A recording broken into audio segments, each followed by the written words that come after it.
Venture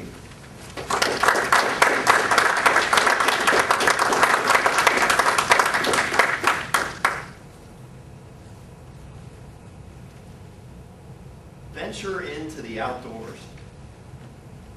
Hiking, camping, canoeing. I love it. My wife took up skiing soon after we started dating. All three kids camped in diapers. How did I get this way? My parents exposed us to a lot of things growing up. But aside from the occasional hike and one, I mean only one, rainy camping experiment, those things did not include high adventure. I've had a lot of mentors along the way, including my parents, in my profession, in the Navy, even been influenced by several Toastmasters over the years. Very few people have impacted me the way Teddy Bear impacted me. I joined Scouts back in the early 80s after we moved across town. I was a wiry kid, big, thick-rimmed glasses. As I found out pretty quickly, I was gullible. I can remember the first camp out, a new troop in Teddy Bear. It was a big regional jamboree, hundreds of troops, tents splattered across a big open field.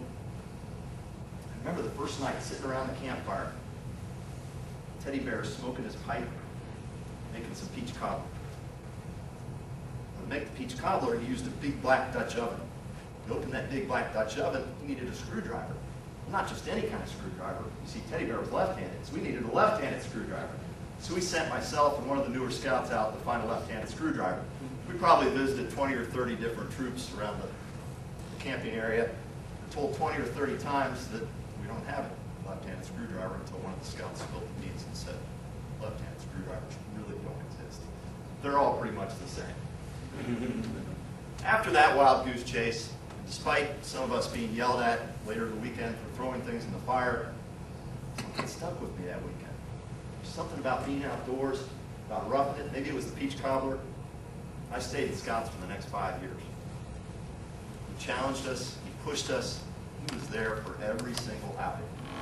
I can look back as an adult and be so impressed by the level of dedication Teddy Bear had in Troop 555. I hadn't seen anything yet. The culmination of my scouting experience took place in the summer of '86. The trip out to the Philmont Scout Ranch in Cimarron, New Mexico. 10 scouts, our assistant leader, Mr. McKay, Teddy Bear. 130,000 acres, the most beautiful wildlife you've ever seen. Camping by night, navigating by compass by day. Some of you are looking a little unsure about all this high adventure stuff. For me, this was a dream vacation.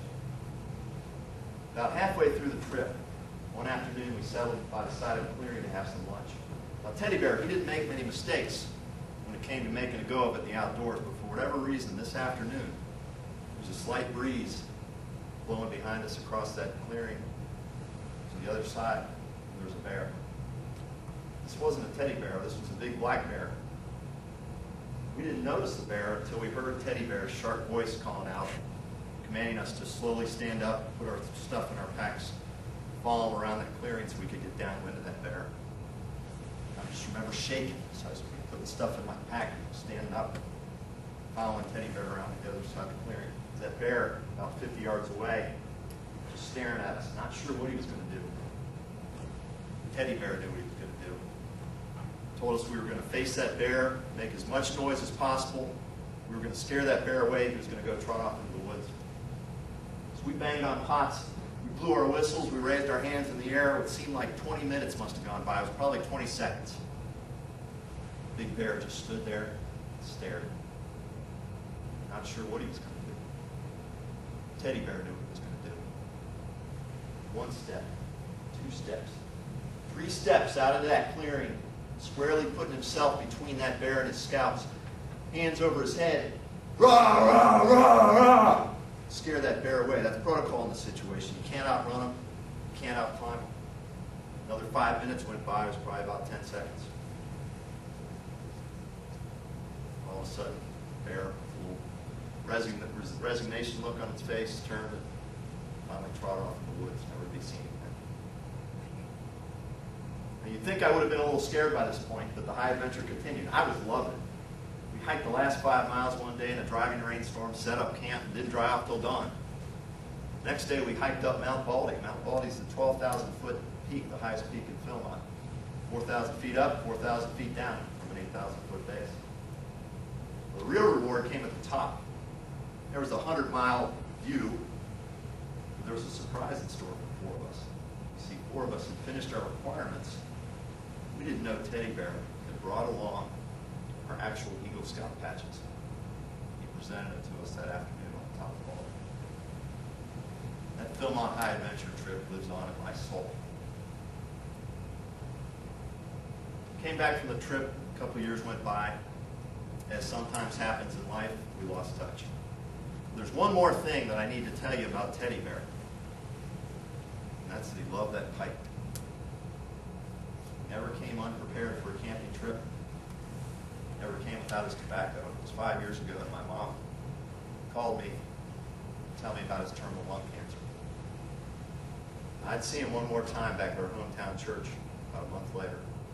He was pale, drawn, bald, with a smile on his face. And he knew I was a professor. The joke he cracked that day might as well have been about how many advanced degrees it takes to operate a left-handed screwdriver. Mr. Theodore Ted, or Teddy Bear, B-A-Y-E-R, that is his actual name, was a firefighter by profession, a scoutmaster at heart, just a regular guy who could cook a mean peach cobbler.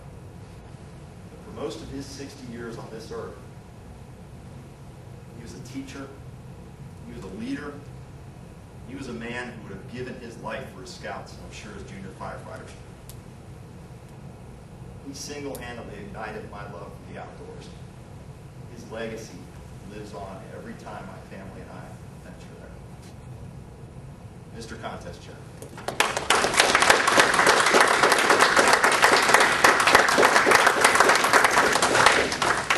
Tyler, please put a minute on the clock for the judges.